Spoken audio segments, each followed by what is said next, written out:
हमारे पास class 9th का ये क्वेश्चन है A B C D is a trapezium in which A B parallel to C D and A D is equal to B C then show that. ये 4 point हमने prove करने हैं और यहाँ एक हिंट दिया है और साथ में एक फिगर है। इस फिगर को मैंने यहाँ बना लिया है और हिंट का जो यूज़ है वो जैसे शुरुआत में A B C D is a trapezium, तो केवल ट्रेपेजियम दिया था। हिंट के थ्रू हमने ए बी लाइन को एक्सटेंड किया और सी लाइन से, सी पॉइंट से जो एक लाइन एक्सटेंड की है जो ई पे काटती है, तो इस तरीके से ये फिगर बना है। अब यहाँ शुरुआत में जो हमें गिवन है वो है ए बी सी डी जो कि एक ट्रेपेजियम है और ए ई सी डी बनी है पैरेललोग्राम।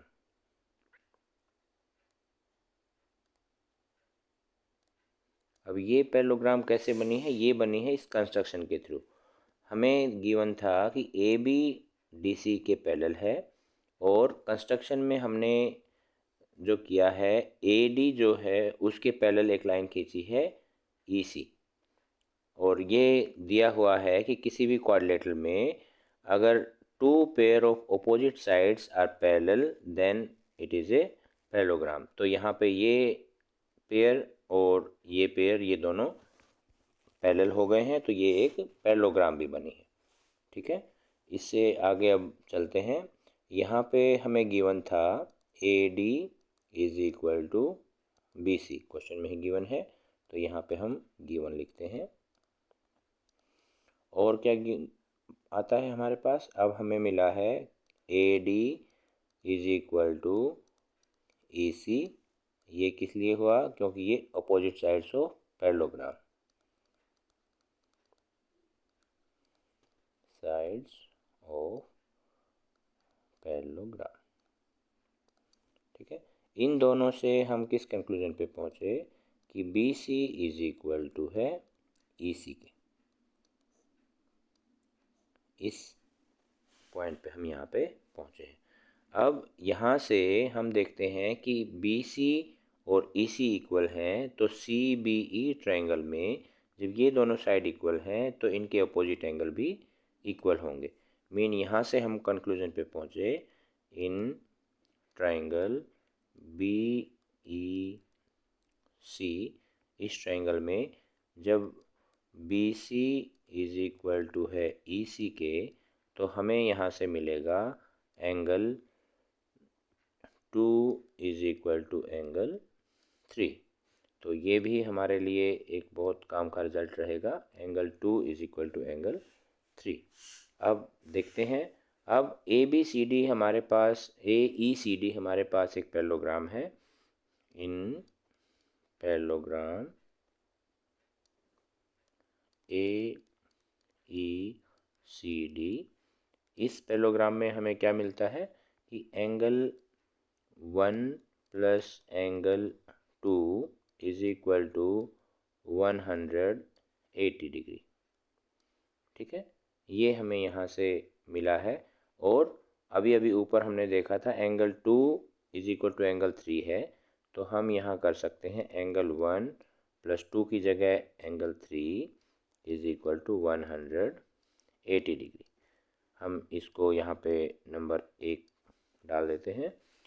इसके साथ साथ अब हम यहाँ पे जब आते हैं ए बी लाइन पे, एंगल 4 और एंगल 3 जो हैं वो दोनों लीनियर पेयर बना रहे हैं। तो angle 4 plus angle 3 is equal to 180, ये हो गया लीनियर पेयर से।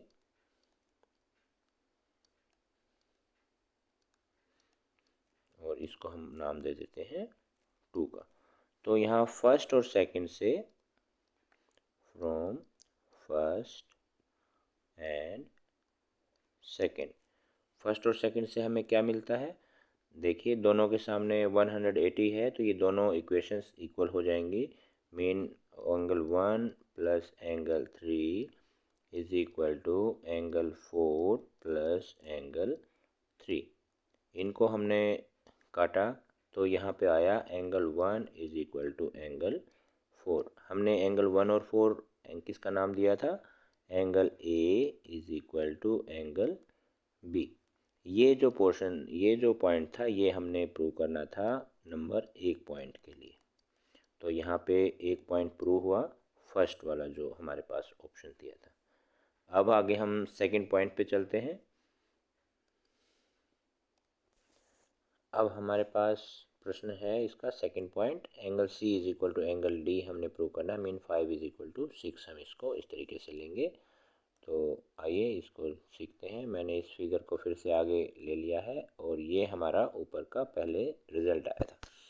तो हमने प्रूव करना है angle 5 is equal to angle 6। यहाँ हम देखते हैं कि ए ई और सी डी पैरेलल हैं। यहाँ हमने देखा कि ए ई पैरेलल है सी डी के, और इसके साथ साथ जो A D and B C are transversal. A D और बी सी जो है वो ट्रांसवर्सल है, ठीक है। अब इसमें क्या बनता है, जब ट्रांसवर्सल होती हैं तो एडजेसेंट एंगल जो होंगे, आप इनको कोइंटीरियर एंगल कह सकते हैं, वो उनका सम 180 डिग्री बनेगा। मतलब angle 1 plus angle 6 is equal to 180 degree, और angle 4 plus angle 5 is equal to 180 degree, ठीक है। इस वजह से अब हमने ऊपर देखा था कि angle 1 is equal to angle 4 है, तो हम इनमें से किसी भी एक में 1 इक्वल टू 4, 1 की जगह 4 या 4 की जगह 1 यूज़ करेंगे। तो हम ये लास्ट में इक्वेशन है तो इसी को ले लेते हैं। यहाँ पे हम 4 की जगह एंगल 1 यूज़ कर लें, तो angle 1 plus angle 5 is equal to 180 degree, ठीक है। इसको हम नंबर 3, तो इसको हम नंबर 4 दे देते हैं, ठीक है। अब फ्रॉम थर्ड एंड फोर्थ,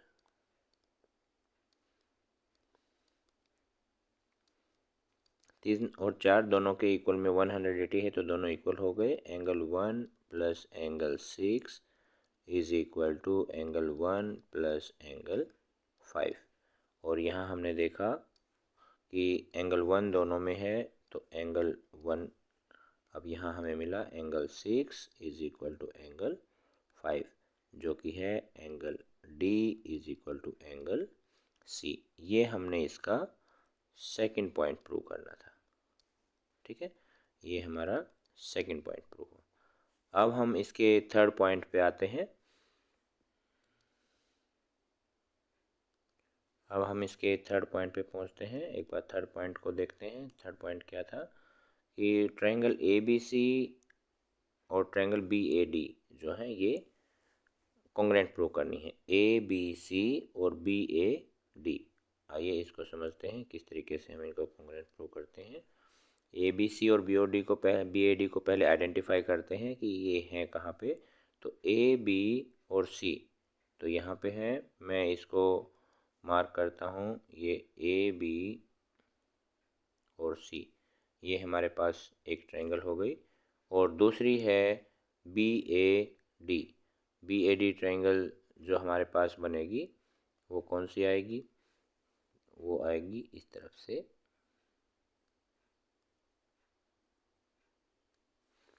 ये हो गई बी ए डी, ये वाली ट्रायंगल। हमने इन ट्रायंगल को कॉन्ग्रुएंट प्रूव करना है, ठीक है। तो आइए इनको कॉन्ग्रुएंट प्रूव करते हैं। ये थर्ड पॉइंट है हमारा। तो हम लिखते हैं in triangle A B C and triangle B A D, इन दोनों ट्रायंगल में क्या चीज़ें रहेंगी, A B is equal to B A, mean ये होंगी दोनों किस वजह से, कॉमन, ठीक है, कॉमन साइड्स हैं। उसके बाद दूसरा A D is equal to triangle के अकॉर्डिंग लें तो हमारे पास मिलेगा B C is equal to A D, ये गिवन है।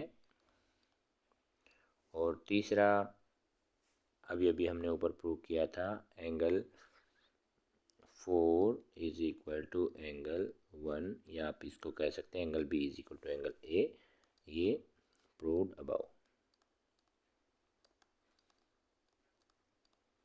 ठीक है, अब यहाँ क्या प्रॉपर्टी बनी है कोंग्रुएंसी की, साइड एंगल और साइड एंगल और साइड की प्रॉपर्टी लगेगी। तो हम लिखते हैं by side angle side rule triangle ABC is congruent to triangle BAD। इस तरीके से ये हमारा इसका थर्ड पार्ट जो है वो प्रूव हुआ। इसके फोर्थ पार्ट में कहा गया है कि हमने प्रूव करना है AC is equal to BD। ठीक है, ये डायगनल हैं दोनों, मीन डायगनल इक्वल प्रूव करने हैं। तो AC is equal to BD, हम देख रहे हैं कि ये दोनों ABC ट्रायंगल और BAD ट्रायंगल की साइड्स हैं, और ये हमें ऊपर प्रूव कॉन्ग्रुएंट प्रूव कर दी हैं। तो हम इनको by CPCT corresponding part of congruent triangle rule से AC is equal to BD prove कर लेंगे। ठीक है, ये इतना ही पार्ट हो जाएगा फर्स्ट से। ये हमारा फोर्थ पॉइंट जो है प्रूव हो गया। तो हमने देखा कि पहले 2 पॉइंट ही ज़्यादा टाइम लेते हैं, थोड़ा सा समझना पड़ता है, बाकी 2 पॉइंट तो फटाफट जल्दी से सॉल्व भी हो जाते हैं। तो आशा है समझ में आया होगा, आप इसको देख सकते हैं, समझ सकते हैं डिटेल से। इस तरीके से हमने इसको यहाँ पे सॉल्व करने की कोशिश की।